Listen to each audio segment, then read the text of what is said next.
اپنی بیویوں سے بہت کم بن رہی ہے، اور اپنے بھائی سے نہیں بنتی اور دوسروں کے بھائیوں سے بہت بن رہی ہے۔ سگا بھائی جس کو اللہ نے تمہارے لیے سگا بھائی بنا کے بھیجا، میری نہیں بنتی بھائی سے۔ لیکن صلہ رحمی کرنے کے لیے کیا کیا رشتے ہیں؟ آپ کے بھائی ہیں، آپ کی بہن ہیں، آپ کے سب سے پہلے والدین، پھر بھائی بہن۔ A few moments later.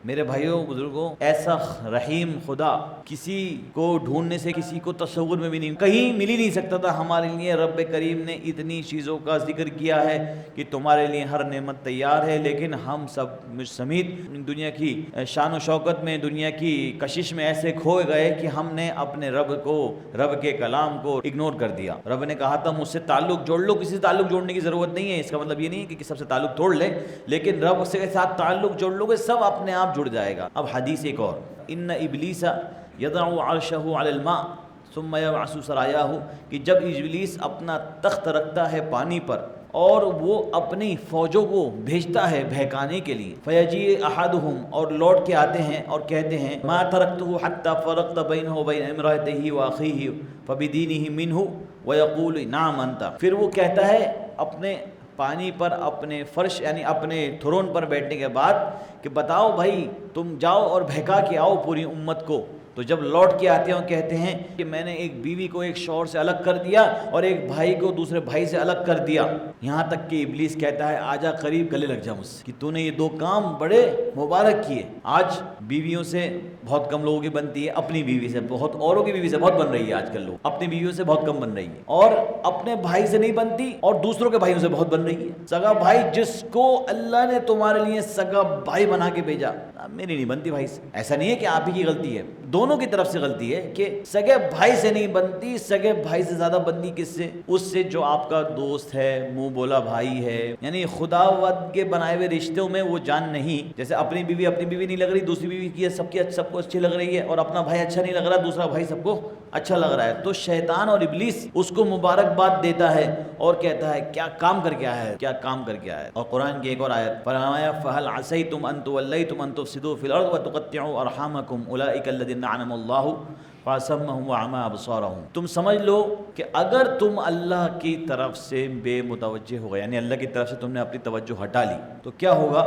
اگر تم ہٹ گئے اللہ کی طرف سے تو تم سمجھ لو کہ زمین میں فساد پھیل جائے گا، سامنے ہے آپ کے۔ اگر تم نے اپنا رخ اللہ سے پھیر لیا تو زمین میں فساد پھیل جائے گا، وَتُقَطِّعُوا أَرْحَامَكُمْ، اور رشتے ٹوٹ جائیں گے۔ اور یہ تو وہ ہیں اللہ نے جن کے بارے میں، اور یہ وہ لوگ ہیں جن پر اللہ کی لعنت آئی ہے، فَعَمَىٰ وَعَمَىٰ أَبْصَارَهُمْ، اور ان کے آنکھیں اور ان کے سننے کی طاقتیں اللہ نے چھین لی۔ اس آیت کا مطلب یہ ہے کہ اللہ نے فرمایا کہ تمہیں یہ کام ایسے کرنا ہے، تم نے یہ کام ایسے نہیں ایسے کیا، یعنی کہ تم اللہ کے راستے سے دور ہو گئے، تم نے جو کام اللہ کے تھے وہ نہیں کیے اور سارے کام اور کر لیے۔ تو اب کیا ہوگا کہ اللہ سبحانہ و تعالی تمہارے دل میں سے ایمان کا نور ہٹا دیں گے، اور پھر تم سے گناہ ہوتا ہی چلا جائے گا، اور تم ایک وقت ایسا آئے گا کہ تم کیا کرو گے کہ تم اللہ کی طرف سے لعنت بھیجے ہوئے ہو جاؤ گے۔ فرمایا کہ فَهَلْ عَسَيْتُمْ، کیا تم یہ گمان کرتے ہو، ان تولیتم ان تفسدوا فی الارض، کہ تم یہ سوچتے ہو کہ اگر تم اللہ کی طرف سے رخ موڑ لو گے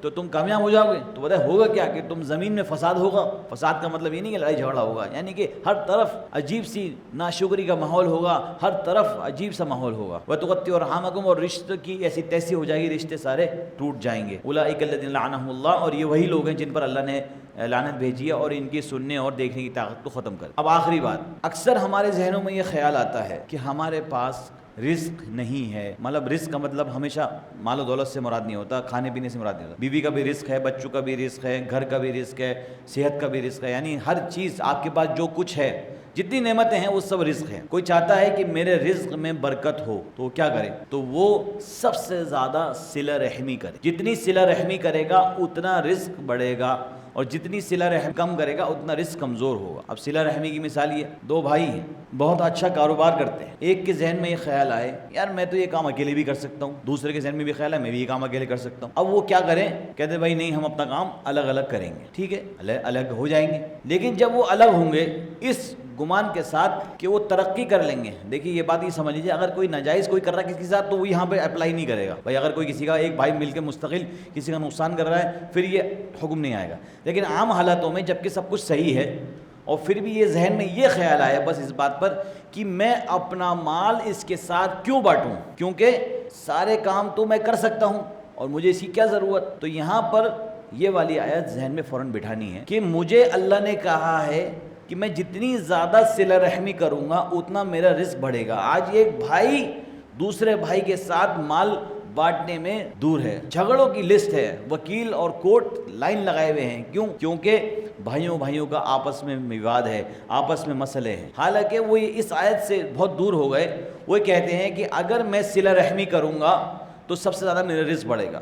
چلیے بیوی بچوں پہ ہر آدمی اپنی صلہ رحمی کرتا ہے، لیکن صلہ رحمی کرنے کے لیے کیا کیا رشتے ہیں؟ آپ کے بھائی ہیں، آپ کی بہن ہیں، آپ کے سب سے پہلے والدین، پھر بھائی بہن۔ ایک وقت ایسا آتا ہے کہ والدین دنیا میں نہیں ہوتے، بھائی والدین کے ساتھ صلہ رحمی آپ دنیا میں کریں گے، ان کے جانے کے بعد کیا صلہ رحمی ہے کہ ان کے نام سے نیکی کریے، آپ ان کے نام سے کہیں کھانا کھلوا دیجئے، ان کے نام سے کوئی مسجد بنوا دیجئے، یہ ان کی طرف سے نیکی ہو گئی، ان کے لیے صلہ رحمی ہو گئی۔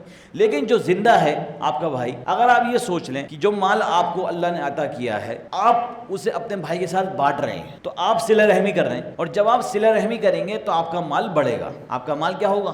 بڑھے گا۔ لیکن اکثر یہ آدمی یہ سوچتا ہے نہیں میں کیوں اس کے ساتھ اپنا مال بانٹوں۔ حالانکہ کبھی کبھی یہ بات سمجھ میں نہیں آتی کہ ہمیشہ ہم نے سنا ہوگا کہ بانٹنے سے مال بڑھتا ہے، تو یہ جو بانٹنے سے مال بڑھتا ہے یہ در حقیقت قرآن کریم سے بات ہے ثابت کہ بانٹنے سے مال اس لیے بڑھتا ہے کیونکہ آپ اگر اپنے بھائی کے ساتھ، اپنے سگے بھائی کے ساتھ، سگی بہن کے ساتھ صلہ رحمی کرتے ہیں اور ان کے ساتھ مال کو کرتے ہیں تو پھر کیا ہوتا ہے آپ کو کہ آپ کو اللہ کی طرف سے برکت آتی، اور برکت بھی ایسی ویسی نہیں، آپ کی زندگیوں میں ایک دم نورانیت آ جاتی ہے، ذرا سا کام ذرا سے میں ہو جاتا ہے۔ تو یہ ہے بات میرے بھائیو۔ اچھا، اب شیطان سے بچنے کے لیے جو بہترین چیزیں آپ کو کرنی ہیں وہ یہ ہے کہ سب سے پہلے جب بھی شیطان آپ کو بہکائے، سب سے بہترین دعا اعوذ باللہ من الشیطان الرجیم، اعوذ باللہ من الشیطان الرجیم پڑھنا ہے آپ کو۔ اور اس میں یہ بھی ہے کہ جس کو عربی نہیں آتی کوئی ایک دعا مانگے، اے اللہ شیطان مجھے بہکا رہا ہے، آپ میری اس سے حفاظت فرما لیجیے۔